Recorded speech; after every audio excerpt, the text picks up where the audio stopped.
bienvenidos a una nueva cápsula de matemática. Hoy vamos a ver transformaciones isométricas. Soy la profesora Ali Cárdenas y les doy la bienvenida a esta nueva sesión. Comencemos entonces.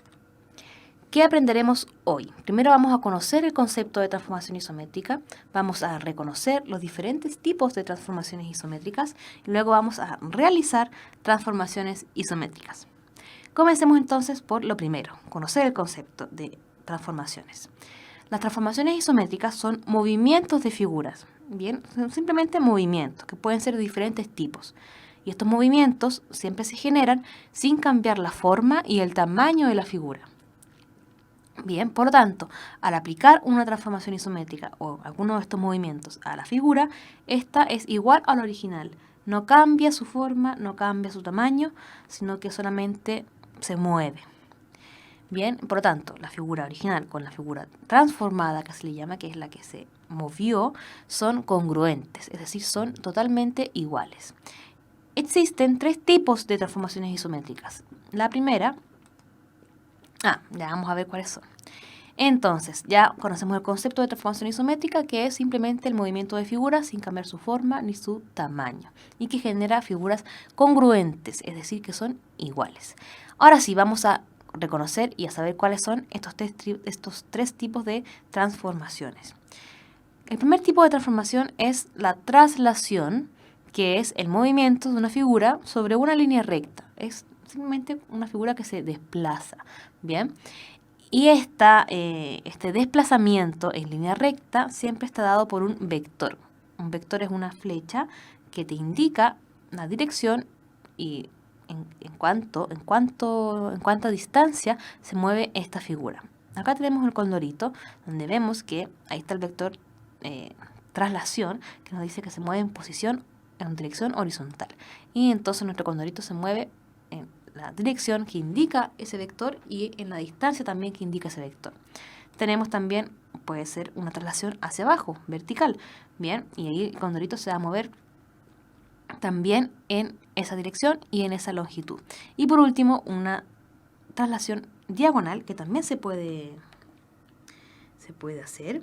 Y esta traslación diagonal también se genera con ese vector en esa dirección y en esa longitud. El siguiente tipo de traslación se llama rotación y consiste en el movimiento de una figura alrededor de un punto que se llama punto de rotación, y este punto de rotación puede estar dentro o fuera de la figura. Entonces la rotación es el giro de una figura. Bien, eso es básicamente el giro en torno a un punto, que es el punto de rotación.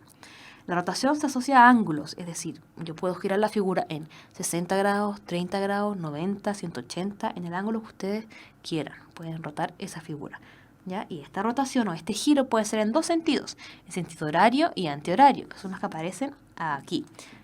En sentido horario sería en sentido de las agujas del reloj, es decir, hacia la derecha. En sentido antihorario, lógicamente, en contrario a las agujas del reloj, y en este caso hacia la izquierda. Tenemos acá, entonces, un ejemplo de este personaje, donde tenemos el centro o el punto de rotación fuera de la figura, ¿sí? Que está aquí abajo. Y este personaje se va a mover o gira, ¿cierto?, en torno a ese punto en un ángulo determinado, que en este caso es 90. Entonces, esta es la figura original y esta es la figura transformada. Son iguales, congruentes, pero cambió de posición al aplicarle una rotación en 90 grados. Y tenemos acá nuevamente al personaje, pero en este caso el centro de rotación o punto de rotación va a estar ubicado dentro de él. Bien, entonces vamos a girarlo y si nos damos cuenta, ahí está el punto, gira en torno a ese punto, queda hacia abajo y por lo tanto podemos decir que giró en 180 grados. Bien. Y ahí tenemos nuestras dos rotaciones. Y el último tipo de transformación isométrica es lo que se llama simetría o reflexión, que es cuando una figura se invierte sobre una línea recta, llamada eje de simetría, formando una imagen espejo. Bien, una imagen que es igual, pero que está reflejada, que es como un espejo de la figura original. Bien, y esta figura se encuentra a la misma distancia del eje de simetría que la figura original. Veamos acá dos ejemplos. Tenemos a Alexis Sánchez, ¿cierto? Y aquí está el eje de simetría, que sería como este espejo. Al aplicar una simetría a este alexis, obtenemos el mismo alexis, pero mirando hacia el otro lado, como un espejo, ¿sí? Se invierte, se refleja. Y como decía el enunciado, es importante que sepan que la distancia desde cualquier punto de la figura al eje de simetría es la misma que la distancia entre el eje de simetría y la figura reflejada. Aquí en este caso la distancia desde la oreja de alexis hasta el eje es la misma que del eje a la oreja del alexis reflejado. Lo mismo ocurre con cualquier otro punto. Y aquí tenemos también una botella, ¿cierto? O la mitad de una botella donde el eje de simetría está pegado a la figura, y al reflejar esa figura obtenemos o completamos la imagen. Bien, obtenemos la misma botella pero hacia el otro lado, o la misma mitad pero reflejada. Bien, y aquí tenemos el eje de simetría y nuevamente también las distancias, recordar que siempre son iguales, la distancia entre el eje de simetría y cada uno de los puntos de la figura. Y hemos alcanzado nuestro segundo objetivo. Vamos ahora entonces por el último, que es realizar transformaciones isométricas. Vamos a verlo con ejemplos. El primer ejemplo es realizar una traslación a esta figura, que es como un barquito, según el vector 8,0. Bien, así se escriben los vectores. Se dibujan como una flecha, pero se escriben de esta forma en matemática.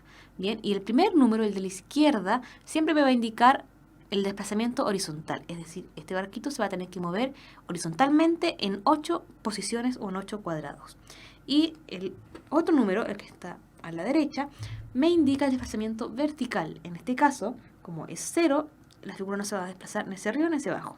Bien, porque el desplazamiento en ese eje o en esa dirección es 0. Entonces, para hacer una traslación a una figura debemos ir línea por línea. Tenemos aquí entonces la primera línea, que es esta de acá, y la voy a mover en 8 posición horizontal y nada vertical, solamente 8 horizontal. Entonces tengo esta línea y la muevo. 1, 2, 3, 4, 5, 6, 7, 8. Perfecto. Esta línea va acá. Ahora voy a tomar este punto y este punto lo voy a mover 8 espacios. 1, 2, 3, 4, 5, 6, 7 y 8. Y ahí trazo la línea. Y luego puedo contar desde este punto o desde este. Vamos a contar desde este. 8 espacios. 1, 2, 3, 4, 5, 6, 7, 8. Y aquí yo trazo mis otras líneas. ¿Cómo identificar el vector traslación? En este caso tenemos un ejemplo distinto. Aquí nos dan las dos figuras, la original y la reflejada, pero nos preguntan en cuánto se desplazó. Bien, para eso tenemos que identificar cuánto se desplazó de la figura A a la B horizontalmente, eso va a ser el número de la izquierda, y cuánto se desplazó verticalmente, que sería el número de la derecha. Entonces tomemos el primer punto, este de acá. Vamos a ver cuánto se movió hacia la derecha. Vamos a ver. Tenemos acá 1, 2, 3, 4, 5, 6, 7, 8, 9, 10. ¿Ya? Entonces, horizontalmente se mueve 10 y verticalmente se movió 1, 2, 3, 4. Bien, y como se mueve hacia abajo, se dice en los vectores que se desplazó en menos 4. Bien, por tanto, el vector traslación en este caso sería 10, menos 4, la alternativa D. Bien, veamos ahora cómo realizar una rotación. Vamos a rotar esta figura, que es una especie de L, en sentido antihorario y en 90 grados. Bien, antihorario significa en contrario a las agujas del reloj. Entonces, al rotar esta figura en torno a este punto y en 90 grados, obtenemos la figura acostada. ¿Sí? Recordemos, podemos mirar este lado y o girar este lado, o este de aquí, mejor tomemos este largo de acá, y este largo, al girar los 90, recuerden que esto es 90, me queda justamente posicionado acá. Entonces, eso quiere decir que a partir de este lado que yo roté, voy a empezar a dibujar todo el resto de la figura. Y por último, veamos cómo realizar una simetría. Entonces, tenemos aquí un triángulo rectángulo y un eje de simetría, y nos piden hacer la simetría de ese triángulo rectángulo. ¿Qué debo hacer yo entonces? Ir dibujando línea por línea. Esta línea tiene que estar a la misma distancia que del eje a la figura. Entonces, si hay un cuadrado, aquí también. Entonces, esta línea la voy a dibujar a una distancia de un cuadrado. Y luego puedo dibujar esta, ¿sí? Que implica, o que aborda 1, 2, 3, 1, 2, 3, 4. 4 cuadrados a partir de este punto. 1, 2, 3, 4. Y ahí hago la otra línea. Luego trazo la tercera y ya tengo mi figura reflejada. Bien, o ya le apliqué una simetría. Y hemos alcanzado ya nuestros nuestros 3 objetivos. Por lo tanto, que les vaya muy muy bien. Muchas gracias por escuchar esta cápsula y nos vemos en una siguiente sesión.